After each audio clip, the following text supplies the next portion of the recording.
Meeting at the crossroads where the two forbidden subjects of politics and religion intersect. This is the Sophie Scholl Roundtable. I'm Mel McGinnis, and to my right is Garrett Kane. And we thought, at such a time as this, it's important to recognize the 400th anniversary of something extremely important. Something, though, I haven't really heard about. Have you heard about it in the news? I have not. I found a great podcast series on the Heritage Foundation website. Okay. But as far as major news media, no. I know it came and went. By the way, do you know what happened? November 11th? You're thinking, oh, it's Veterans Day. Yeah, but there's something that I think is more monumental, that is, with regard to our country's founding.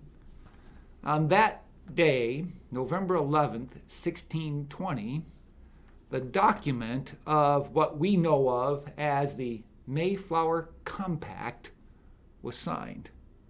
And I'm just going to give you a very brief portion of it. In fact, it's only a couple paragraphs long, but I'll even condense it more. In the name of God, amen. What a start to a document.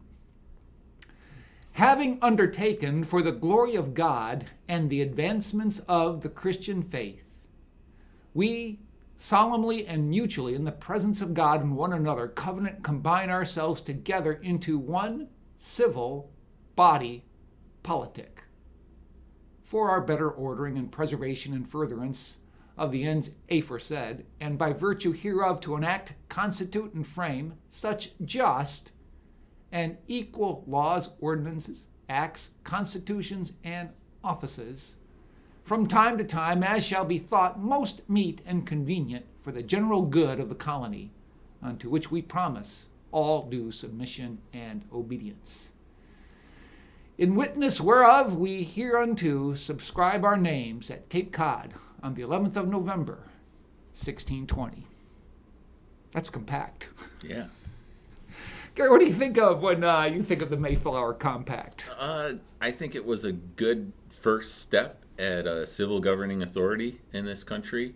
I think we've gotten way far away from that, and I think the issue is scaling that up to a large population that we have now and a much wider geographic area with different cultures and demographics within that. But I like the concept. I don't know where it's gone wrong. I think it has gone wrong in American society and governance today. I think probably special interests in lobby have a lot to do with that. I think the degradation of morality and the decline of faith in our culture is attributed to that as well. Yeah, I think what we see in the compact, I think, is very consistent with our Constitution. Mm-hmm. Meaning our founding document as a nation is quite compact.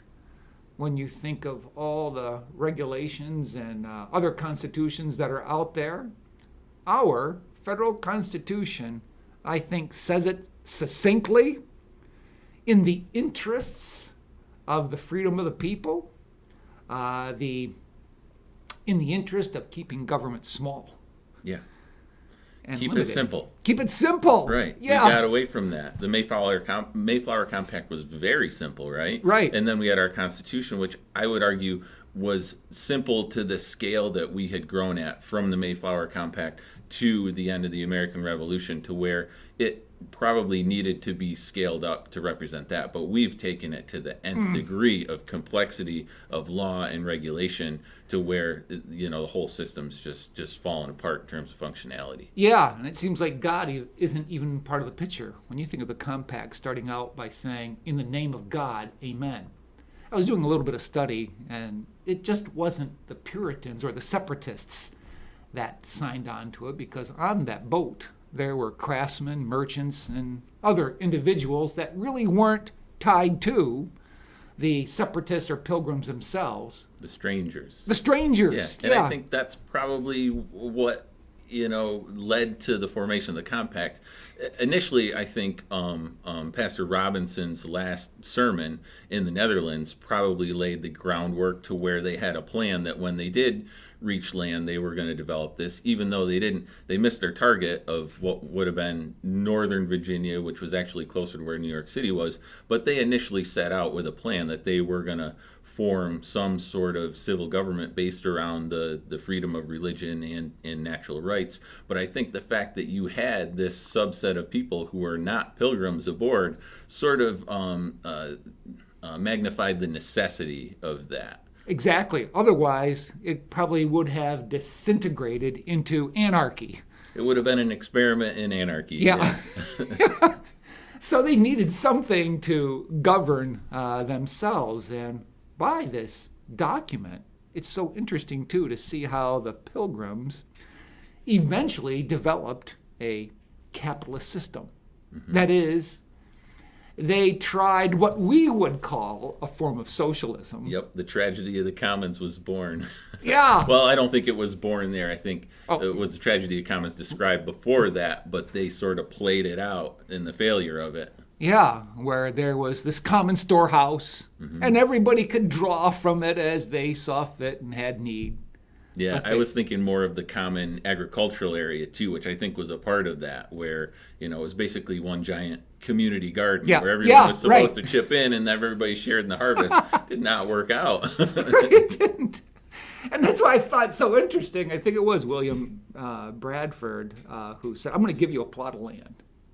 I'm going to give you this land, and you do with it what you want. And you will be able to partake of the fruit of your labor and even make a profit, if you like. So that seemed to invigorate, inspire the people who had their own piece of land to do with it as they saw fit. Yep.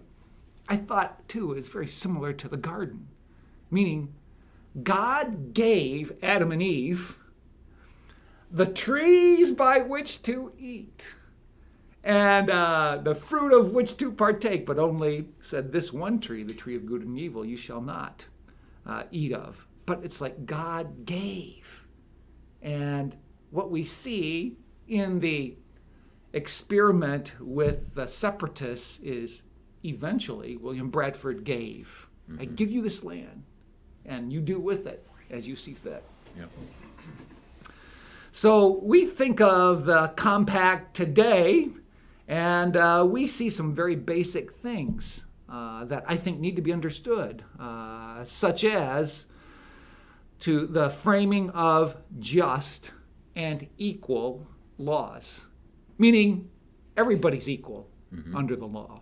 And the law should be applied justly to everyone, not a double standard, not one for the elites, not another for the subjects. We're all citizens, therefore law has that equalizing effect upon the society.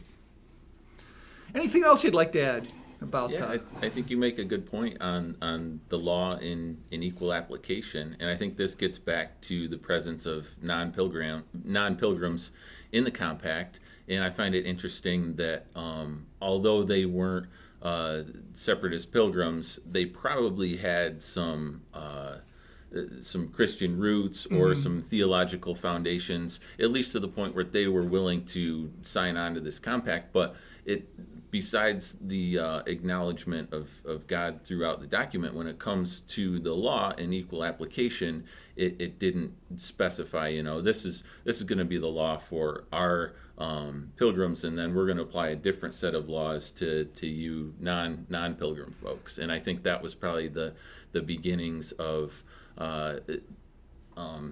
not considering religious affiliation under the law, that it's applicable, like you said, across the board, regardless of who the individual is or what that individual chooses or does not choose to do their own beliefs. Yeah, and I think that's how we see a Christian worldview being implemented in the political realm.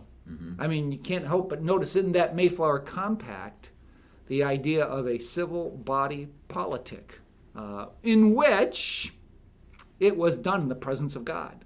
And they covenanted together to form this society there planted in the New World. Anything else you'd like to add, Garrett, about that? Well, I think it serves as, like I said, I think we've gotten away from the beauty of that succinct form of small government. And I think maybe that's something to strive to get back to.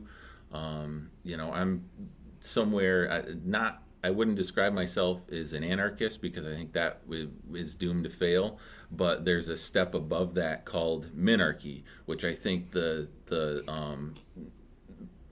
compact, Mayflower Compact, and even our Constitution represents, in that you have the smallest form of government that you need to keep law and order, and safety of a nation, and the rest of it, can be trusted to individual responsibility. Yeah. I really don't see minarchy with regard to this whole COVID thing. No, not at all.